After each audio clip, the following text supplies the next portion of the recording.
Raja Daud merupakan raja kedua Israel. Walaupun sesungguhnya Isi-Bosetlah raja Israel kedua sesudah Saul mati. Tetapi di sini penyebutan raja Israel adalah Israel ke-12 suku, bukan hanya 11 atau sebagian.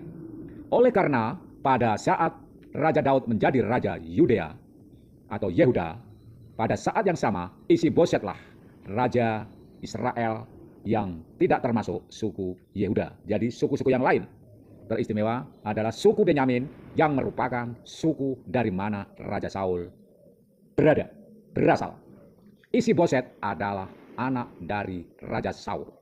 Perbedaan kedua raja ini, Raja Yudea atau Yehuda dengan Raja Israel yang lain, Isi-Boset itu adalah kalau Daud itu diurapi oleh Tuhan melalui hambanya Samuel, hakim pada saat bangsa Israel pada waktu itu.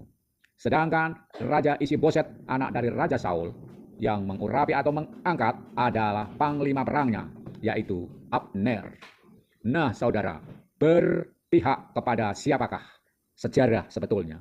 Sudah menjadi rahasia umum bahwa penyusun sejarah adalah para pemenang.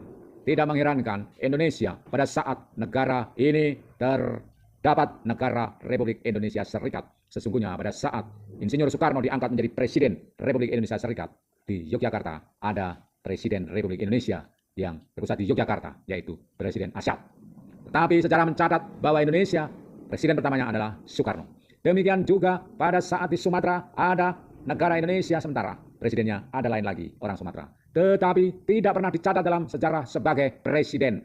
Bila ditanyakan siapakah nama-nama presiden, pasti disebut Soekarno, Soeharto, dan seterusnya. Dengan demikian kita dapat membandingkan antara sejarah Israel dengan sejarah kita. Bahwasanya di Israel pun demikian juga, bahwa raja-raja Israel yang terkenal, yang dikenal dalam sejarah adalah Raja Saul, 20 tahun pemerintahnya, Raja Daud 40 tahun pemerintahnya, dan disusul Raja Salomo. Dan sesudah itu negara Israel terpecah menjadi Israel Selatan dan Israel Utara. Israel Selatan itu disebut sebagai kerajaan Yehuda, Yudea, dan kerajaan Israel Utara yang disebut sebagai Israel. Nah, saudara, ada perspektif perbedaan di dalam hal garis keturunan Sang Mesias juga di dalam konteks penyusunan raja-raja Israel. Di mana Daudlah yang merupakan nenek moyang garis keturunan Yesus Kristus yang akhirnya lahir di tanah Yehuda, tanah Yudea, di Bethlehem. Yesus juga disebut sebagai anak Daud. Yesus sebagai Juru Selamat Tuhan yang menjelma menjadi manusia terlahir dari keturunan Raja Daud, raja kedua. Dan itu ditetapkan oleh Tuhan. Pada saat Saul masih menjadi raja, Daud sudah diurapi oleh Tuhan menjadi raja melalui Samuel. Nah, bagaimana dengan anak Saul yang bernama Isi-Boset? Dia juga keturunan sah dari raja. Dan menurut garis patrilineal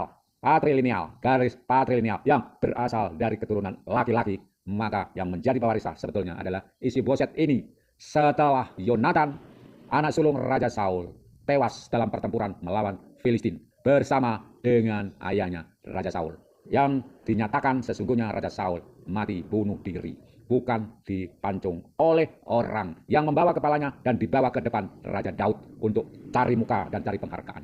Terlepas dari semua sejarah yang carut-marut semacam ini, satu hal yang dilakukan oleh Daud sebagai raja yang diurapi oleh Allah, dia sendiri tidak pernah mau membunuh, tidak pernah mau melawan orang-orang yang sudah diurapi oleh Tuhan. Ketika pembunuh Raja Saul membawa kepala Saul mengatakan bahwa dia sudah membunuh Saul, justru hadiahnya adalah orang itu dipancung kepalanya. Demikian juga ketika seseorang membunuh Abner panglima Raja Isi-Boset yang kemudian berpihak kepada Daud untuk menjadi raja, orang yang cari muka itu juga langsung dihadiahi, dibunuh oleh Raja Daud dengan memerintahkan kepada anak buahnya.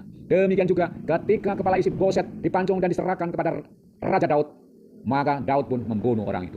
Nah, saudara-saudara, apa alasan Daud di dalam membunuh orang-orang yang justru menghadiahi kepala orang yang sudah berupaya membunuhnya dan menjadi lawan politiknya? Raja Daud hanya mengatakan bahwasanya mereka sudah diurapi oleh Tuhan dan dia tidak pernah mau melawan orang yang diurapi oleh Tuhan. Oleh karena itu sama artinya dengan melawan Tuhan. Bagaimana dengan kita? Apakah kasus-kasus di gereja ketika ada pendeta atau pemimpin umat, imam yang tidak berkenan di hati kita, kita melawannya? Nah, Dengan demikian kita menjadi suatu pelajaran. Ini menjadi suatu pelajaran bagi kita. Apakah kita mau melawan orang yang diurapi oleh Tuhan, atau diserahkan kepada Tuhan yang berperkara dengannya? Saudara, kalau ada masalah di gereja, biasanya para majelis, para umat langsung mencari kambing hitam permasalahannya adalah pemimpin umat, pendeta atau imam. Lantas mereka melakukan perlawanan dengan melaporkan ke atasan dan lain sebagainya. Apakah itu jalan yang terbaik yang dilakukan oleh umat yang tahu dan mempunyai kepercayaan terhadap kedaulatan Tuhan? Menjadi pelajaran. Yang pasti, kalau ada masalah dengan gereja, jangan keluar dari gereja Anda, atau lebih-lebih keluar dari kekristenan. Diselesaikanlah permasalahan di gereja Anda itu. Dan kalau di gereja Anda tidak dapat diselesaikan, ya cari gereja lain yang ada Yesusnya. Itu berarti kita menjaga garis pengurapan Allah. Kita selalu percaya kepada pengurapan ilahi, di mana umat beriman, ya apalagi yang dipercaya, kecuali kedaulatan Tuhan.